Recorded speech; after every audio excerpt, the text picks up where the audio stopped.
we find the cost of freedom buried in the ground.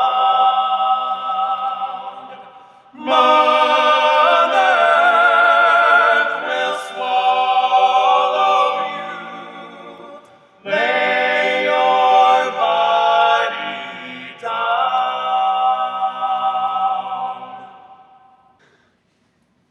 I was moved last year, and I'm often not moved in these kinds of situations, but it was watching the 71st Annual Emmy Awards.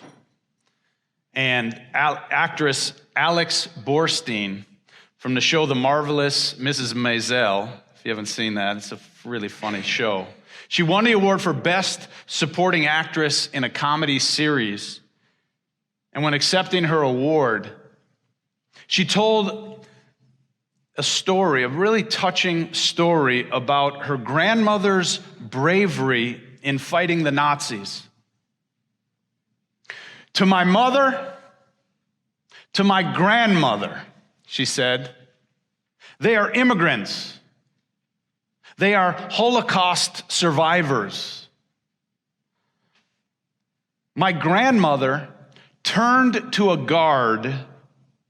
She was in line to be shot into a pit.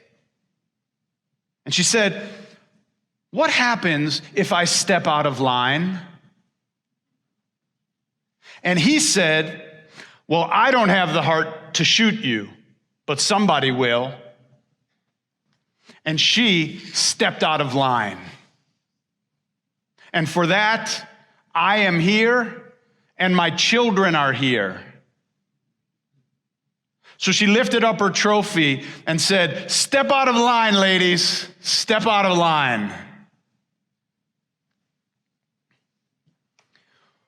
What causes some people to step out of line and other people, perhaps most people, to go along with whatever they're told?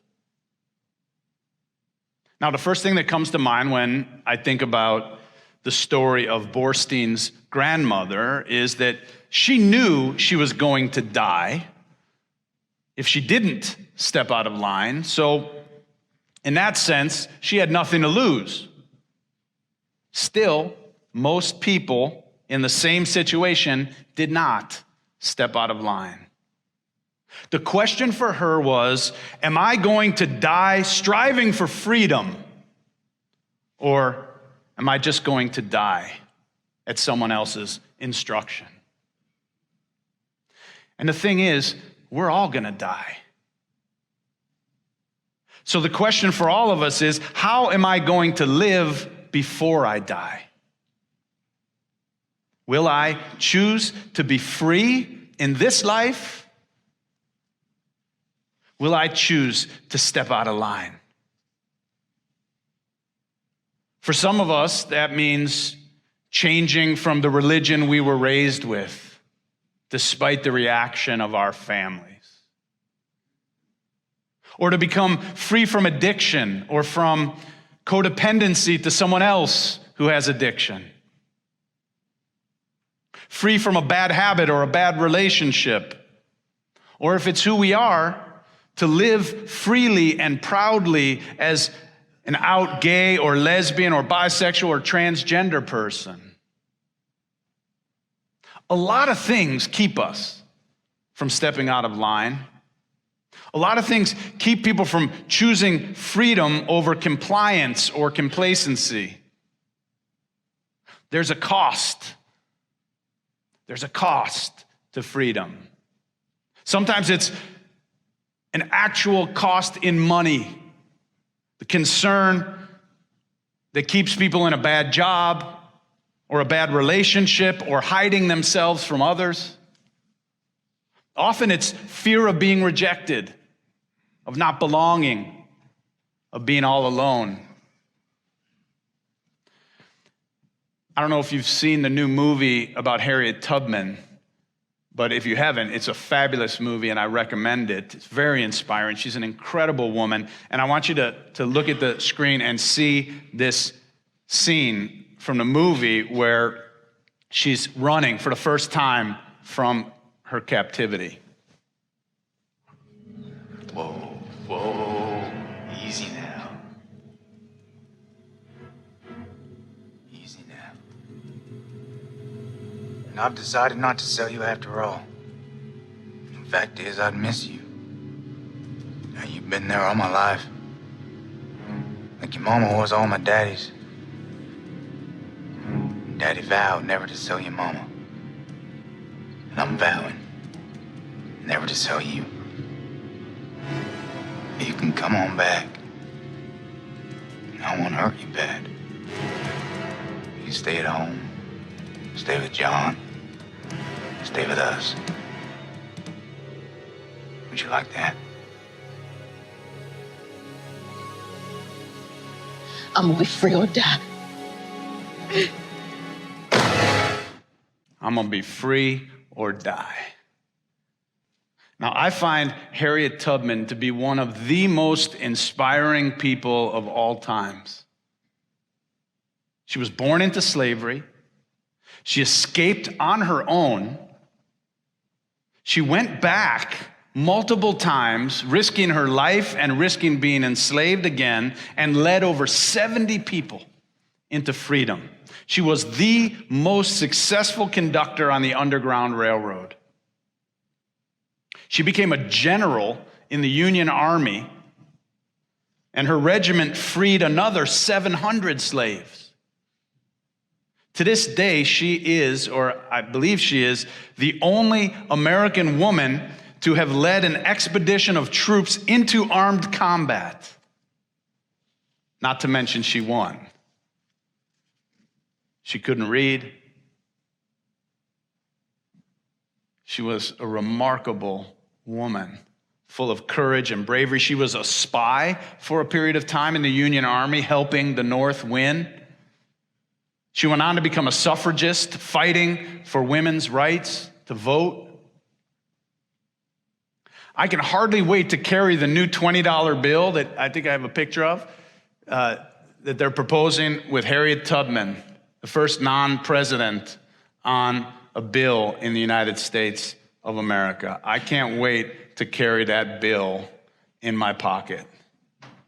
I may have to frame one and hang it up on my wall first, because I find her such an inspiring figure. Although it may depend whether this bill ever gets created on the results of the 2020 election, because President Trump is trying to block the creation of this bill. I guess Andrew Jackson is his favorite president, so he doesn't want to have this bill made. So now, a lesser-known African-American woman who was a contemporary of Tubman was Frances Ellen Watkins Harper. You may not have heard of her. Watkins Harper was a poet, she was an abolitionist, she was a suffragist, and she was a Unitarian. Often when Unitarians talk about our role in the anti-slavery and abolition movements, we highlight famous ministers like Theodore Parker and Thomas Starr King. But let me tell you, Frances Ellen Watkins Harper is a name to know and to remember. She was born to free black parents in Maryland in 1825, when Maryland was still a slave state. She became a talented poet and orator and social reformer.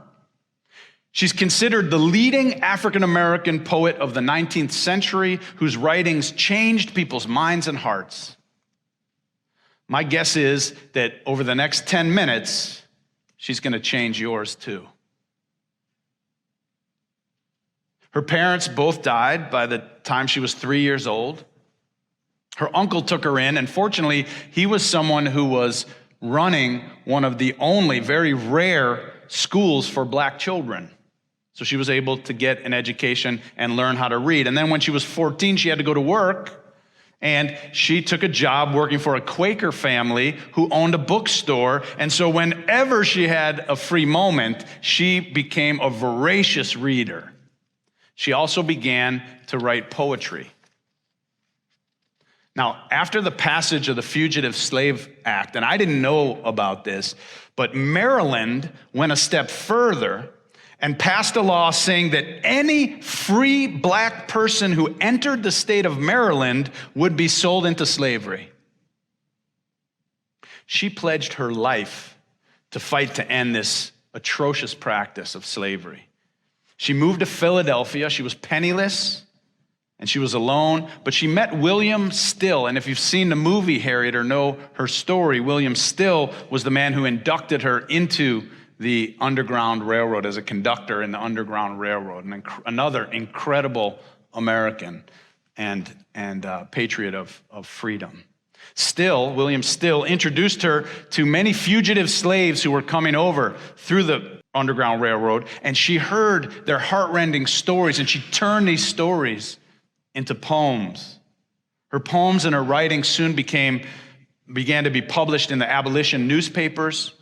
She became a wildly popular lecturer and one of the few women to command large crowds at a time when people still disapproved of women speaking in public. But they couldn't get enough of her. She donated most of her earnings back to the cause of anti-slavery. Apparently, William Still, at one point, admonished her in a letter for giving away so much of her money to the cause of anti-slavery. He said, "You should keep some of this for yourself." She admonished him back. In her characteristic eloquence, she explained, "To help those who are downtrodden is not a privilege. It's part of the meaning of life." Harper was an advocate for a movement called free produce, which was an effort to boycott products that were tied to slavery. She knew that slavery could not last if it were no longer economically beneficial. Free produce produced products that might cost a little more, but people could choose other people's freedom and other people's dignity over their own increased net worth.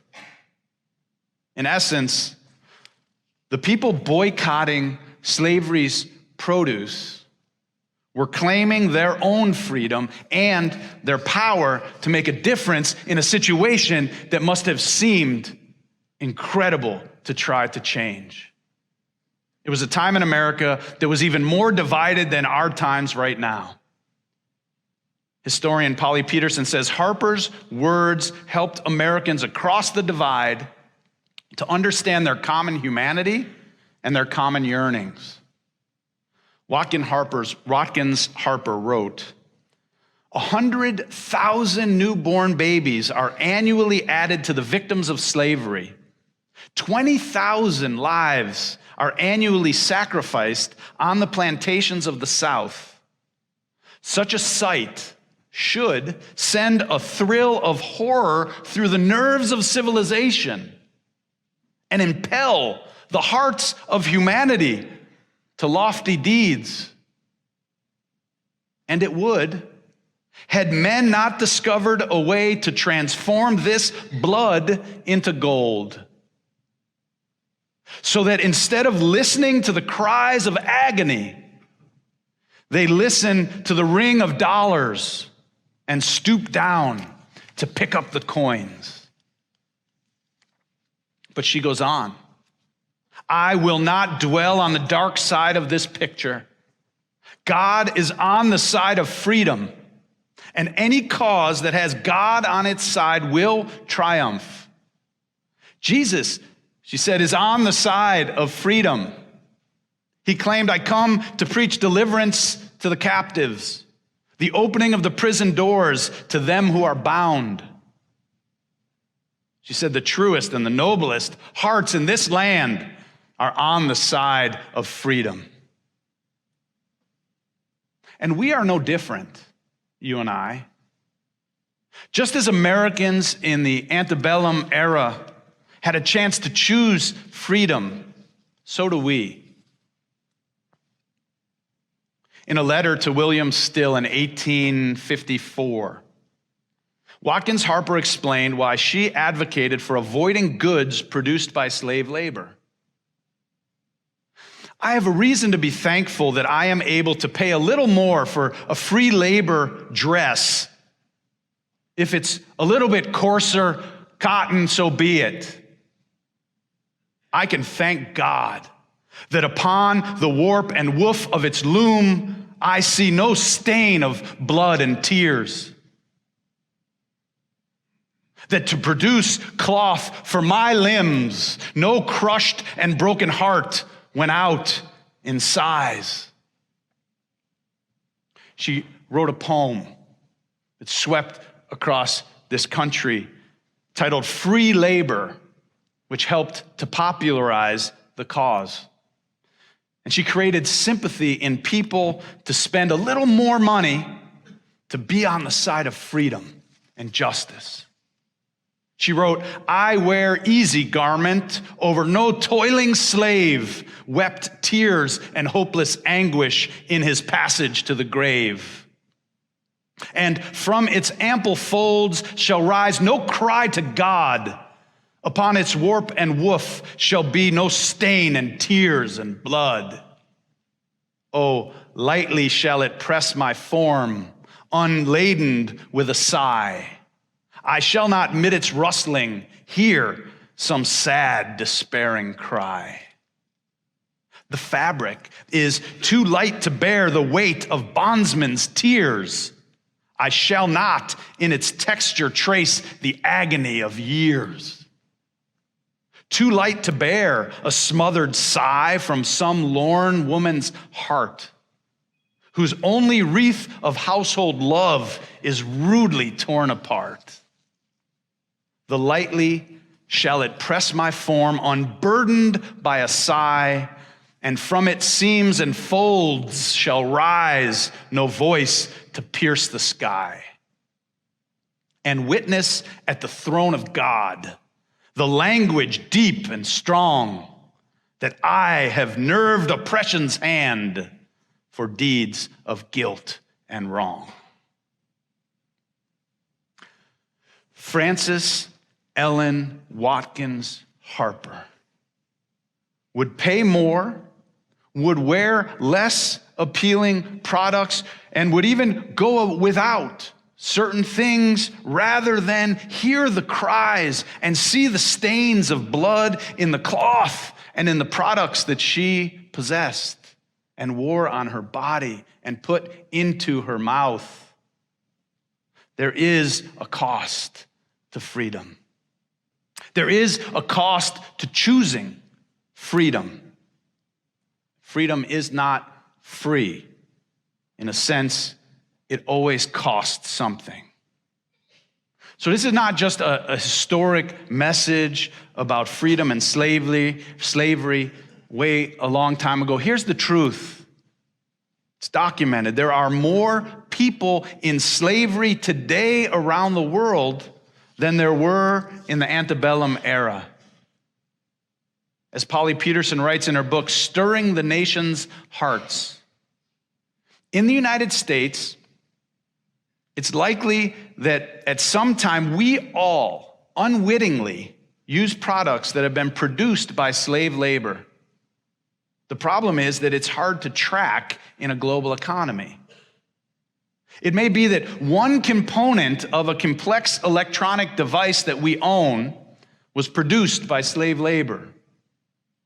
It may be that some percentage of the cocoa used in a brand of chocolate that we like comes from a plantation that uses slave labor and child labor. But just like in Watkins Harper's times, there is today a fair trade movement that only sells products without child labor and forced labor, and that are grown in ways that sustain the environment as well. There are over 6,000 fair trade products, from coffee and tea and chocolate to flowers and gold. A lot of this happens in the mining industry. Some of these products, they cost a little bit more, Sometimes it means choosing a brand that we might not be familiar with at first. But you and I, like Watkins Harper and others in her day, can choose. We can choose to buy products over which no toiling slave wept tears of hopeless anguish. From these foods and products shall rise no sad, despairing cries to God, and shall have no stain of tears or blood. And in their use, we shall not hear the agony of years. So that in some ways, both small and strong, we may know that we lived in such a way that helped to halt oppression's hand. It's about stepping out of line. It's about choosing freedom and being on the side of freedom. In the spirit of Harriet Tubman and Frances Ellen Watkins Harper and William Still and so many countless others whose names we will never know, let us choose freedom in how we live, so that when we come to die, we will know that we too stood on the side of liberation, our own and others. Bless you. Amen.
You're visiting with us online today. We love connecting with people all across the country and around the world, sharing our powerful message of love beyond belief. There's something new happening here. You can now join All Souls as a virtual member. Our virtual membership is designed for friends who live outside of Tulsa, Oklahoma, and who want to engage with All Souls in a meaningful way. You can be part of an expanding family, a global family really, wherever you are. If you live in Oklahoma, Ohio, or Orange County, California, Canada, or Cameroon. By becoming a virtual member, you'll be able to deepen your connections with members and friends here in Tulsa and with members wherever you are. Each week, you'll receive special All Souls content tailored for you, our virtual members. Virtual members have access to pastoral care, to personal prayers, and also receive invitations to exclusive web events. You can learn more, and if you're ready, you can become a virtual member today by visiting allsoulschurch.org/virtual membership. We're grateful our ministries are having a positive impact on your life, and we want to share the good news of love beyond belief with more and more people. So no matter what, we need your support to keep this ministry growing and thriving, so please consider making a gift today. You can do so by texting LOVEBB for Love Beyond Belief to 73256, or simply visit our website. You are a blessing in our lives. May you be blessed and be a blessing.